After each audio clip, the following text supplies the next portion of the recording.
Triple ఐటీకి ఈసారి నారాయణ ఖేడ్ నియోజకవర్గం నుండి చాలామంది పిల్లలు సెలెక్ట్ కావడం జరిగింది. వారందరికీ ఈ వేదికపై నుంచి అభినందిస్తూ ఉన్నా. ట్రిపుల్ ఐటీకి అందరికీ కూడా అభినందిస్తూ ఉన్నాను చెప్తాను. ఇట్లాంటి ర్యాంకులు ఇంకా ముందు ముందు ఎక్కువ సాధించుకోవాలి మనము అని చెప్పేసి మీ అందరికీ కోరుకుంటూ, ఉపాధ్యాయులకి అందరికీ ముఖ్యంగా రిక్వెస్ట్ చేసేది ఏంటంటే, మనకు విద్యతో పాటు అన్ని కార్యక్రమాలలో కూడా స్పోర్ట్స్లలో ప్రతి దాంట్లో కూడా మనమే నంబర్ 1గా తీర్చిదిద్దే విధంగా కృషి చేయాలి ఉపాధ్యాయులు అని చెప్పేసి వారందరికీ సవినయంగా మనవి చేసుకుంటా ఉన్నాం. ముఖ్యంగా పిల్లలు విద్యార్థులు ఎంత బాగా పర్ఫామ్ చేసిందంటే చూసినాము. ఆపరేషన్ సింధూర్ 2-3 టీంలు కూడా ఆపరేషన్ సింధూర్ పర్ఫామ్ చేసింది. కాకపోతే ఒకటి రిక్వెస్ట్ ఏంటంటే, రిపీట్ కాకుండా చూసుకోండి. ఒక స్కూల్ ఏదైనా ఒకటి ఆపరేషన్ సింధూర్ తీసుకుంటే మళ్ళీ దాన్ని తీసుకోకుండా రిపీట్ కాకుండా చూడవలసిన బాధ్యత ఉపాధ్యాయులు తర్వాత మీ జడ్జిల మీద ఉందని చెప్పేసి చెప్తా ఉన్నా.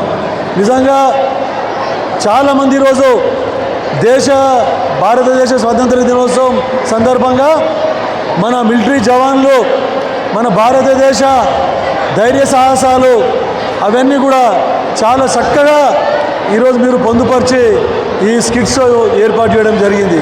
వారందరికీ నేను సభాముఖంగా అభినందిస్తూ ఉన్నా. చాలా ఆపరేషన్ సింధూర్లో కాకుండా ఇంకా ఇతర మిలిటరీ యాక్టివిటీస్ మీరు ఎగ్జిబిట్ చేసిండ్రు. వారందరికీ కూడా నేను మీకు అందరికీ సభాముఖంగా అభినందిస్తూ ఉన్నాను. తర్వాత తెలంగాణ రాష్ట్ర పండగ బోనాల పండుగ కానీ తర్వాత బతుకమ్మ పండుగ కానీ ఇవన్నీ ప్రాక్టికల్గా ఉట్టిపడే విధంగా పర్ఫామ్ చేసిన వారందరికీ కూడా నేను అభినందిస్తూ ఉన్నాను. మరి ముఖ్యంగా ఈరోజు నాకు హైలైట్ గవర్నమెంట్ స్కూల్ నుండి ఆ పోతరాజులు ఇద్దరు వాళ్ళు ఏదైతే ఉన్నారో నిజంగా సూపర్ ఎక్సలెంట్గా వాళ్ళిద్దరు బాగా పర్ఫామ్ చేసిండ్రు అని చెప్తా ఉన్నా. వాళ్ళు ఎక్కడున్నారో వాళ్ళు వస్తే పోతరాజులు ఉంటే ఇద్దరు పైకి రావాలని చెప్పేసి చాలా బాగా పర్ఫామ్ చేసిండు బోనాలది.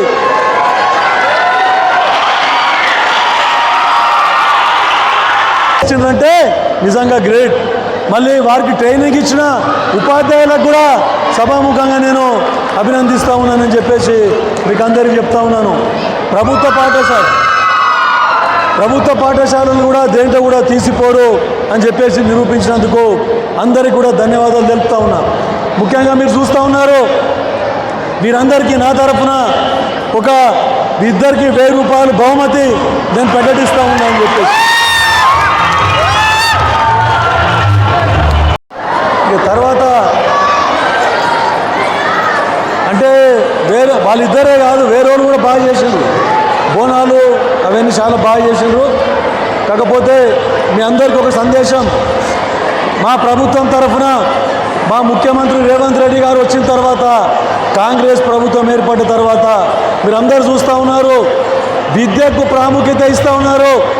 ప్రభుత్వ పాఠశాలలో ప్రైవేట్ పాఠశాలలకు దీటుగా టీచర్ల కొరత తీర్చి అన్ని స్కూళ్ళల్లో ఉపాధ్యాయులను నియమించి తర్వాత ఒకటే రీఓపెనింగ్ రోజే మీకు అందరికీ యూనిఫాము తర్వాత బుక్స్ అన్నీ కూడా ఇచ్చిన ఘనత మా ప్రభుత్వానిదే, రేవంత్ రెడ్డి గారి ప్రభుత్వాన్ని అని చెప్పేసి. టీచర్లు ఇంకా కూడా టీచర్లు కొడతా ఉంటే వర్క్ అడ్జస్ట్మెంట్తో మళ్ళీ చేసి అన్ని స్కూళ్ళల్లోకి ఉపాధ్యాయులు వచ్చే విధంగా కృషి చేస్తూ ఉన్నారు. నిన్న మళ్ళీ మీ డిఓ గారితో కూడా నేను మరీ రిక్వెస్ట్ చేసి నారాయణ ఖేడ్ నుంచి ఉపాధ్యాయులను వేరే దిక్కు పంపొద్దని చెప్పేసి సీరియస్గా ఎవరైనా బయట ఇంకా ఉపాధ్యాయుల కొరత తీర్చాలి కానీ నారాయణ ఖేడ్ నుండి ఉపాధ్యాయులను బయటికి పంపొద్దు అని చెప్పేసి డిఓ గారికి చెప్పడం జరిగింది.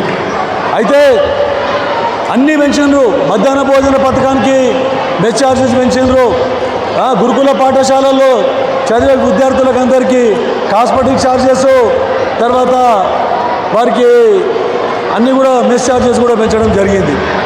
ఇంకా విద్యకు ప్రాముఖ్యత ఇవ్వాలని గేమ్స్లో మీకు స్కిల్డ్ యూనివర్సిటీ వారికి ఉద్యోగ అవకాశాలు కల్పించాలి చదువుకున్న వాళ్ళకి కానీ స్కిల్డ్ యూనివర్సిటీ కూడా పెట్టడం జరిగింది.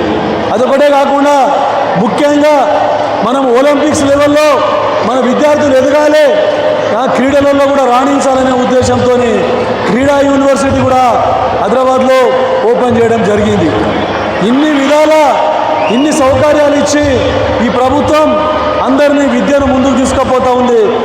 పోయినసారి నిజంగా ఈ సమ్మర్ హాలిడేస్ తర్వాత స్కూల్ రీఓపెనింగ్ ముందర ప్రతి ఒక్క అందరూ స్కూల్ ఉపాధ్యాయులందరూ కూడా పిల్లలని పోగు చేసే విధంగా, స్కూళ్ళకి తరలించే విధంగా ఇల్లు తిరిగి ఉపాధ్యాయులు స్ట్రెంత్ పెంచినందుకు వారికి అందరికీ సభాముఖంగా నేను ధన్యవాదాలు తెలుపుకుంటా ఉన్నానని చెప్తాను. మీరు మేము మీ కోఆపరేషన్తో, మేము మా కోఆపరేషన్తో మీరు ఇంకా విద్యలో మన తెలంగాణ రాష్ట్రాన్ని మన భారతదేశంలో నంబర్ 1గా తీర్చిదిద్దుదాం అందరం అని చెప్పేసి దానికి మనమందరం కంకణబద్ధులమై మనమందరం ప్రయత్నిస్తామని చెప్తూ ఈరోజు ఈ అవకాశం ఇచ్చినందుకు అందరికీ ధన్యవాదాలు తెలుపుకుంటా ఉన్నా. మరొకసారి మీ టాలెంట్కి మరొకసారి అభినందిస్తూ ముగిస్తూ ఉన్నాను. జై హింద్.